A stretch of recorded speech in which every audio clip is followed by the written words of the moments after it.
I know you can write book on multiple areas. Why did you pick up strategy and leadership as your first debut book? So this is something very close to my heart. Reason being, all my career I've been developing a lot of brands and contributing with the team members to bring the success to these brands at the government level as well, contributing towards the regulations, processes, business excellence, and of course my qualification which comes from the quality management, being a lead auditor myself, and also getting the qualification from Michigan State University. So I thought to bundle up all of this. When I actually found my purpose in life to give back to society, I think what is the best thing that I can offer as a knowledge back to society, where I have progressed so much, why not help everyone else also to progress? Whether it's an individual, whether it's somebody trying to gain some experience or success within their corporate life, or whether in their own businesses. Thank you. So also I wanted to know, you wrote about strategy, and this strategy is for leadership team, or any person can get benefit, or who is the right audience for this book? Who can get benefit out of this book? So it's any individual. Any? Any individual. So basically, if you see the strategies, which also works on your personal life, whether it's your school, you're preparing for your qualifications, or you're starting your own business, you're starting a journey within the corporate as well. So these are if you try and implement these simple strategies in your daily lives, it's going to really help you out, because a complete framework has been provided, and if you really follow those in a very structured manner, and again if you see my last chapter which says how it should be simplified, you don't have to complicate your life. That is very important. I remember having a couple of discussions with her on strategy, and she focuses a lot on keeping it simple. Rather, I remember one of the discussions, should we say the name of the book, keep it simple, though we found a better name. But I like this approach, so I want you to touch upon why strategy needs to be very, very simple, and why do we need to keep it simple? Absolutely, very important. One more, when you hire big consulting companies, I won't name them, but all of these companies or all the senior management I've seen, they make things complex instead of making it simple. So can you touch upon simplicity? Absolutely. So it's very important to keep things extremely simple. Of course, we don't say you negate your basis and your analysis. It's very important to have your analysis-based strategies. But while you communicate that to your employees, how it has to be implemented is very important. So having those simple strategies becomes very easy for them to even memorize it. So once you have this memorized and becomes very simple, it becomes your day-to-day operations. It becomes very easy for you to achieve higher success rate, rather than you keep it complicated where everybody is lost. They don't know what to implement on daily basis, because every single action on daily basis is something that will help you to achieve your monthly goals or your annual goals. I want to ask you one question from my side is, a lot of companies make strategies for sure, right or wrong, good or bad, I'm not going to go there, but they make strategies because we all have some strategy in life. But I also see there's a big challenge in implementation. So what do you think, strategy is more important or implementation? A right strategy which is simplified and communicated right becomes easy to implement. Okay, so both are hand in hand. Both are hand in hand. So if a company is not able to implement a strategy, we can say that the strategy is not made it right. If they did not make the strategy right, they were leading towards failure. Okay, so and another thing I want to ask you is, when I meet a lot of CEOs and managing directors, their entire strategies focus on companies' profits, because they say we are not an NGO, we are a company, we are here to make money. So do you feel being profit as a center of strategy is a right way, or is there a better way of making a strategy? Extremely important question, Kailash. Thank you so much for bringing this. I feel yes, we all work towards money, right, end of the day. But who's bringing you that money? It's very, very important to keep your employees in the center, making sure that they understand and they are taken care of. They are not overburdened, overstressed. Their wellness is taken care of. You take care of your people, people will take care of you. And similarly, keep your customers in your mind always, because they are the ones who are going to use your services. It's about the experience. You don't want to have your business run as one-time sale. You always want it to be a repeat business. So one, your customer has to be happy, and two, your people has to be happy. So it's important, it's human-centric. So it's a human-centric, customers and employees. I want to ask you another question. Those questions are coming to my mind when I myself is a managing director of a company. So I want to ask you, keeping everyone happy is also a difficult strategy. Absolutely. So how do you get a balance of keeping your customer, employer, all humans happy, or how do we pick up a strategy towards that too? So you cannot please everybody end of the day, right? And that's a practical challenge that we have.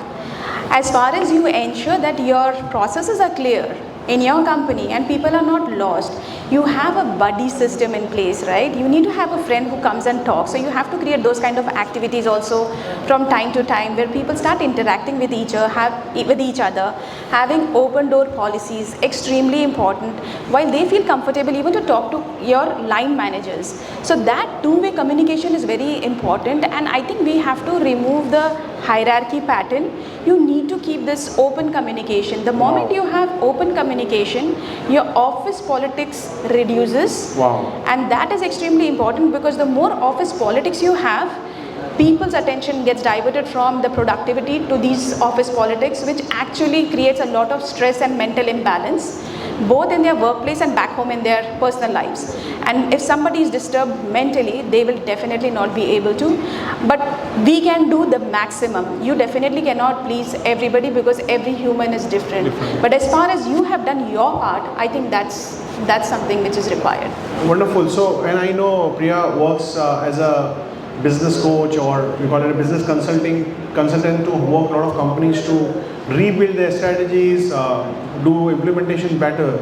So with your experience, Preea, when you go to a company, generally, what area do you think you end up working in most of the company when you work in? I know it's a company to company differs, but as an experience, what area companies are struggling a lot in terms of strategy implementation? So we always try to first get into the business excellence department. Business excellence. Very important, because it's the process which is end to end, right from when you want your client to think about you, about your product or your services. The journey of your client will start over there, right? Till they buy your product. So this is a whole journey. So first of all, while we meet the business excellence and create these processes, this helps us to integrate with every single department. Every single department's involvement and requirements are taken care through this journey. We ensure every single person in the company understands that their role is critical. Each one contributes towards the success of that particular deal. So it's not only the front-facing people who do the deal, but a person who's sitting behind the screen as an admin needs to feel important that every file that he is processing is bringing revenue. You are not always an overhead. When you are an overhead, you have to contribute in a way that it comes as a revenue generation. Hence, business excellence is very important, because it also helps you mitigate your audit issues from the long run. So she's actually spilled out the secret of being a successful company. She says from the first time when customer thinks about you till the time he buys your product second time, third time, fourth time, just look at the entire customer journey and align everything accordingly. And that's what she does. She's expert creating those alignments. This alignment would fix companies' issues very, very fast. Profitability will go up, employee engagements will go up, happiness in the company will go up, whether it's employees or our customers. So thank you very much for spilling out the secret. I also know that you run a podcast. Would you like to touch upon why did you start a podcast and what is your purpose behind the podcast? Thank you so much for this, Kailashji. I think you are one of my inspiration to give all these new areas of businesses to me. So first of all, let me thank Dr. Kailash, one, for this book, two, finding my purpose, because when I attended his workshop, he really gave me the wings. And one of the output that I have when I give back to the society, I have a podcast channel where I invite guests who would come and share their experiences. Podcast again is aligned with my book, which is based on strategy, leadership, management. Two more segments that we have introduced is women empowerment and youth empowerment. So we invite CEOs, C-level people to come for the leadership segment, where they actually share their journey, because nobody achieves success instantly, right? It's a whole journey. It's a journey. So when they share their journey right from their childhood, maybe they were best of the students, maybe they were not. They are able to inspire the aspiring leaders. Then we have strategy, because without a strategist, things will not fall in place. So they are the catalysts. So we bring strategists on board as well who actually share their journey. When we say management segment, we have managerial level and above, because they are the ones who will actually implement the vision of the C-level. The segments that we have for women empowerment and youth is basically giving them direction. You will have so many women out there who are so talented, but maybe they're sitting at home for whatever reason. Maybe they have recently delivered a child, they're taking care of them, or other important requirements from their day to day. So when we do these kind of podcasts, we try to say that it's possible. And today, with the technology that we have in hand, how can we help you? So we bring those kind of guests who have actually done their journey sitting at home, starting small steps, but they have achieved those success. So we want to inspire all the women out there and the youth out there to start their journey when it is youth. To start the right journey at the right foot is extremely important, because if you taste the failure at a very early age, it becomes difficult for you to take the next jump. So when you see the successful leaders who come on board on our podcast and you see their journey, it's inspiring. Failure is part of the journey, isn't it? Yeah. So you should accept that, and this is something that we are trying to create an awareness within the youth as well. I always say some people act as catalysts in the society. Authors are few of them, like Preea wrote her 3 decades of experience about strategy, leadership, and any person who reads this book, it is essence of 29-30 years. She did not stop here. She said, yes, I taught everything what I know, but I know a lot of other people who are in my network, but they can also share. One day they will also write a book, but by then, can't we create a podcast? So now she's not only shared her own journey, she's also inspiring a lot of other people in the medium of podcast to share their journey. She is like, diamond mine of the knowledge.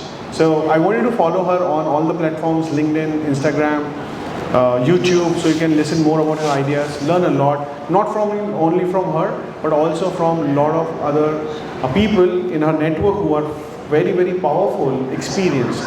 So thank you, Preea, for being a catalyst in the society. Thank you for doing it. Thank you. It's an honor. Thank you so much. One last question from my side. Who would you like to give gratitude on your journey? I know it's a long journey, not only book, but some people who are very important in life, been always standing strong. On the camera, I wanted to share their names. So we want to just make it gratitude as an attitude of life.